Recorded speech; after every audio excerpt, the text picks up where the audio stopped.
বাসীগুলো বিদেশে থাকে, যে আমি তো সৌদি আরবে অনেক দূর দূর ছেলেদের কাছে গেছি, ওরা দম করে খুব মহব্বত করে।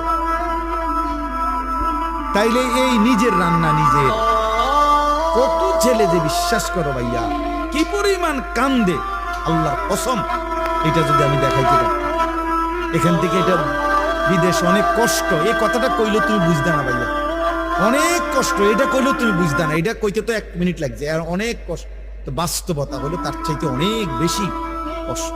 এই প্রখর রৌদ্রে, এই তীব্র রৌদ্রে, বিশেষ করে 12 ঘন্টা ডিউটি করে আসার পরে যখন একটা ছেলে বা একটা যুবক, তার একজন আপনজন কেউ নেই, আইসা নিজের 1 গ্লাস পানিটাও নিজে নিতে হয়, তো মনটারে হাহাকার লাগে, কেউ কেন।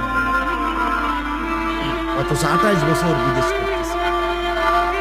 এক ছেলে দেখা হইলো লাস্টের দিকে, ওই আমার দেখে জড়াই ধরে কাঁদতেছে। আমি বললাম, বাবা তুমি আজ কতদিন হয়েছে আইস?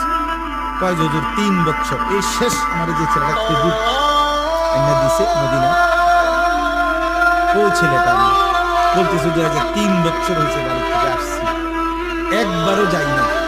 আমি যাইবা কখন? কয় হুজুর একটা আইডিয়া করছি যে যে ঋণগুলো করছি, আরো 3 বছর যদি বিদেশ করি তাহলে ঋণগুলো শেষ হবে, আশা আছে ধরে এরপরে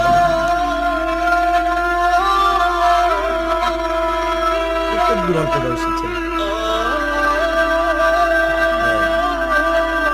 এই জন্য সে যাইয়া হয়তো অনেক দুঃখের কথা বলে না বাড়িতে, যে মা কানবো, বাপে কানবো, বা বউ বাচ্চারা কানবো।